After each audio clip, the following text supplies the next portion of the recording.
തൻ്റെ മുൻജന്മത്തിൽ സുഖദേവ ഗോസ്വാമി ഒരു തത്തയായിരുന്നു. എന്നാൽ സാധാരണ തത്തയായിരുന്നില്ല, ശ്രീ രാധാദേവിയുടെ സ്വന്തം തത്തയായിരുന്നു.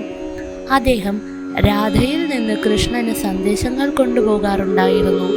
ശ്രീ രാധാറാണി ഈ ലോകം വിട്ട് മടങ്ങാൻ പോകുമ്പോൾ സുഖ എന്ന തൻ്റെ പ്രിയപ്പെട്ട തത്തയോട് ഇവിടെ താമസിക്കാൻ പറഞ്ഞു. എന്നാൽ തത്ത രാധാദേവിയെ കൂടാതെ ഇവിടെ താമസിക്കാൻ ആഗ്രഹിച്ചില്ല. അപ്പോൾ രാധ തത്തയ്ക്ക് ഉറപ്പു നൽകി, എവിടെയിരുന്നു പരമമായ ദൈവത്തിൻ്റെ ദിവ്യമായ കാലക്ഷേപങ്ങൾ വിവരിക്കുമ്പോൾ നിനക്ക് എന്നിൽ നിന്ന് വേർപിരിയൽ അനുഭവപ്പെടില്ല. അങ്ങനെ സുഖ എന്ന തത്ത ഹരികഥ നടക്കുന്ന ഒരു സ്ഥലം അന്വേഷിക്കാൻ തുടങ്ങി.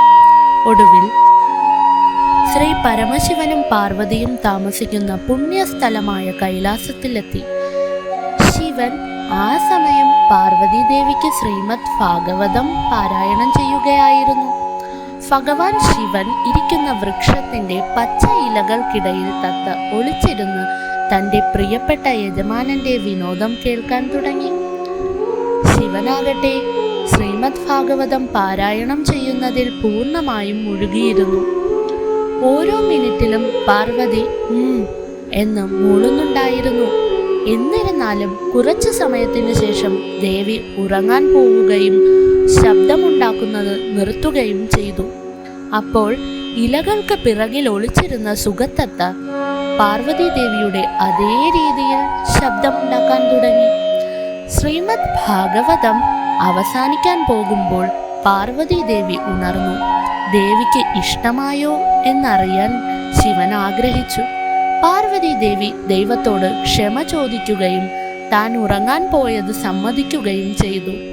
ശിവൻ അത്ഭുതത്തോടെ ദേവിയോട് ചോദിച്ചു, ആരാണപ്പോൾ ആ ശബ്ദമുണ്ടാക്കിയത്? തനിക്ക് അറിയില്ലെന്ന് ദേവി പറഞ്ഞപ്പോൾ ആരെങ്കിലും ഒളിച്ചിരുന്ന് കേൾക്കുന്നോ എന്ന് ശിവൻ ശ്രദ്ധിക്കാൻ തുടങ്ങി. ഒടുവിൽ മരത്തിൽ ഒളിച്ചിരിക്കുന്ന തത്തയെ അദ്ദേഹം കണ്ടു.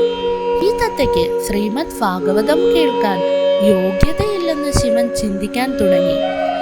യോഗ്യതയില്ലാത്ത ഒരാൾ ഈ ദിവ്യ വിവരണങ്ങൾ കേൾക്കുകയാണെങ്കിൽ ധാരാളം അസ്വസ്ഥതകൾ ഉണ്ടാകുമെന്നതിനാൽ ഉടൻ തന്നെ തത്തയെ കൊല്ലാൻ അദ്ദേഹം ആഗ്രഹിച്ചു.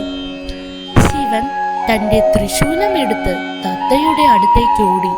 ശിവനെ കണ്ട് സുഖൻ പറന്നു പോകാൻ തുടങ്ങി. ശിവൻ പിന്നാലെയും. ഒടുവിൽ തത്ത ശ്രീല വ്യാസദേവന്റെ ആശ്രമത്തിലെത്തി. ശ്രീല വ്യാസദേവൻ തൻ്റെ പത്നി ബിഡികയോട് ശ്രീമദ് ഭാഗവതം വിവരിക്കുകയായിരുന്നു. ഇത് കേൾക്കുന്നതിനിടയ്ക്ക് ഭാര്യ കോട്ടുവായിട്ടു. ആ സമയത്ത് തത്ത അവളുടെ തുറന്ന വായിൽ പ്രവേശിച്ചു. ശിവനും ആശ്രമത്തിലെത്തി. തത്തയെ കണ്ടിട്ടുണ്ടോ എന്ന് അദ്ദേഹം വ്യാസദേവനോട് ചോദിച്ചു. തുടർന്ന് ശിവൻ അദ്ദേഹത്തോടും മുഴുവൻ സംഭവങ്ങളും വിവരിച്ചു. ശ്രീമദ് ഭാഗവതം കേൾക്കുന്ന ഏതൊരാളും ജനന മരണ ചക്രത്തിൽ നിന്നും മോചനം നേടുകയും നിത്യനാവുകയും ചെയ്യുന്നു എന്ന് ശിവൻ ശ്രീല വ്യാസദേവനോട് പറഞ്ഞു. ശ്രീമദ് ഭാഗവതം കേട്ടതിലൂടെ ആ തത്ത നിത്യനായി തീർന്നതിനാൽ അവനെ കൊല്ലാൻ കഴിയില്ലെന്ന് ശ്രീല വ്യാസദേവ അഭിപ്രായപ്പെട്ടു. അങ്ങനെ ശിവൻ തിരികെ പോയി.